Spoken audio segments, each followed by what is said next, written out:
ಗಂಗವ್ವ. ನಾನು 6ನೇ ತರಗತಿಯಲ್ಲಿ ಓದುತ್ತಿದ್ದೇನೆ. ನನ್ನ ಶಾಲೆಯ ಹೆಸರು ಸರ್ಕಾರಿ ಮಾದರಿ ಪ್ರಾಥಮಿಕ ಕನ್ನಡ ಶಾಲೆ ದೇವಗಾಂವ್. ನನ್ನ ಹೆಸರು ಶ್ರೇಯಾ ಚರಂತಿ ಮತ್ತು ನಾನು 6ನೇ ತರಗತಿಯಲ್ಲಿ ಓದುತ್ತಿದ್ದೇನೆ. ನಮ್ಮ ಶಾಲೆಯ ಹೆಸರು ಸರ್ಕಾರಿ ಮಾದರಿ ಪ್ರಾಥಮಿಕ ಕನ್ನಡ ಶಾಲೆ ದೇವಗಾಂವ್. ಇಂದು ನಾವು ವರ್ಣಮಾಲೆಯ ಬಗ್ಗೆ ಮಾಹಿತಿಯನ್ನು ನೀಡುತ್ತೇವೆ. ವರ್ಣಮಾಲೆ ಎಂದರೇನು? ಅಕ್ಷರಗಳನ್ನು ವರ್ಣ ಎನ್ನುತ್ತಾರೆ. ಅಕ್ಷರಗಳ ಕ್ರಮದ ಜೋಡಣೆಯನ್ನು ವರ್ಣಮಾಲೆ ಎನ್ನುತ್ತಾರೆ. ವರ್ಣಮಾಲೆಯಲ್ಲಿ 49 ಅಕ್ಷರಗಳಿವೆ. ಅವುಗಳನ್ನು ಮೂಲಾಕ್ಷರಗಳು ಎನ್ನುವರು. ವರ್ಣಮಾಲೆಯಲ್ಲಿ ಎಷ್ಟು ವಿಧಗಳಿವೆ? ವರ್ಣಮಾಲೆಯಲ್ಲಿ 3 ವಿಧಗಳಿವೆ. ಅವುಗಳೆಂದರೆ ಸ್ವರಾಕ್ಷರಗಳು, ವ್ಯಂಜನಾಕ್ಷರಗಳು ಮತ್ತು ಯೋಗವಾಹಗಳು.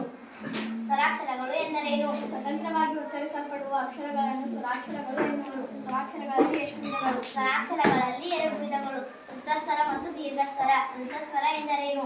ಒಂದು ಮಾತ್ರಾಕಾರದಲ್ಲಿ ಉಚ್ಚರಿಸಲ್ಪಡುವ ಅಕ್ಷರಗಳನ್ನು ಹ್ರಸ್ವಸ್ವರ ಎನ್ನುವರು. ಹ್ರಸ್ವಸ್ವರಗಳಲ್ಲಿ 6 ಅಕ್ಷರಗಳಿವೆ. ಅ, ಇ, ಉ, ಋ, ಎ, ಓ. ದೀರ್ಘಸ್ವರ ಎಂದರೇನು? ದೀರ್ಘಸ್ವರ ಎಂದರೆ 2 ಮಾತ್ರಾಕಾರದಲ್ಲಿ ಉಚ್ಚರಿಸಲ್ಪಡುವ ಅಕ್ಷರವನ್ನು ದೀರ್ಘಸ್ವರ ಎನ್ನುವರು. ದೀರ್ಘಸ್ವರಗಳು 7. ಅವುಗಳೆಂದರೆ ಆ, ಇ, ಉ, ಎ, ಐ, ಓ, ಔ. ವ್ಯಂಜನಾಕ್ಷರಗಳು ಎಂದರೇನು? ಸ್ವರಗಳ ಸಹಾಯದಿಂದ ಉಚ್ಚರಿಸಲ್ಪಡುವ ಅಕ್ಷರಗಳನ್ನು ವ್ಯಂಜನಾಕ್ಷರಗಳು ಎನ್ನುವರು. ವ್ಯಂಜನಗಳಲ್ಲಿ ಎಷ್ಟು ವಿಧಗಳು? ವ್ಯಂಜನಾಕ್ಷರಗಳಲ್ಲಿ 2 ವಿಧಗಳು, ವರ್ಗೀಯ ವ್ಯಂಜನ ಮತ್ತು ಅವರ್ಗೀಯ ವ್ಯಂಜನ.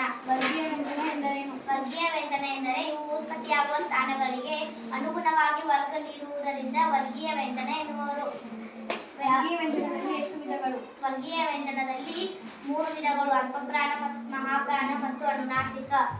ಅಲ್ಪಪ್ರಾಣಾಕ್ಷರಗಳು ಎಂದರೇನು? ಕಡಿಮೆ ಉಸಿರು ಕೊಟ್ಟು ಉಚ್ಚರಿಸಲ್ಪಡುವ ಅಕ್ಷರವನ್ನು ಅಲ್ಪಪ್ರಾಣ ಎನ್ನುವರು. ಒಟ್ಟು ಅಲ್ಪಪ್ರಾಣ 10. ಅವುಗಳು ಯಾವುವು?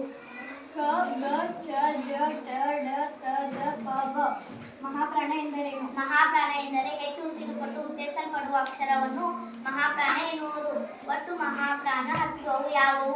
ಖ, ಘ, ಛ, ಝ, ಠ, ಢ, ಥ, ಝ, ಪ, ಬ. ಅನುನಾಸಿಕ ಅಕ್ಷರಗಳು ಎಂದರೇನು? ಅನುನಾಸಿಕ ಅಕ್ಷರಗಳು ಎಂದರೆ ಮೂಗಿನ ಸಹಾಯದಿಂದ ಉಚ್ಚರಿಸಲ್ಪಡುವ ಅಕ್ಷರವನ್ನು ಅನುನಾಸಿಕ ಎನ್ನುವರು. ಒಟ್ಟು ಅನುನಾಸಿಕ ಅಕ್ಷರಗಳು 5. ಅವು ಯಾವುವು? ನ್ಯ, ನ್ಯ, ನ, ನ, ಮ.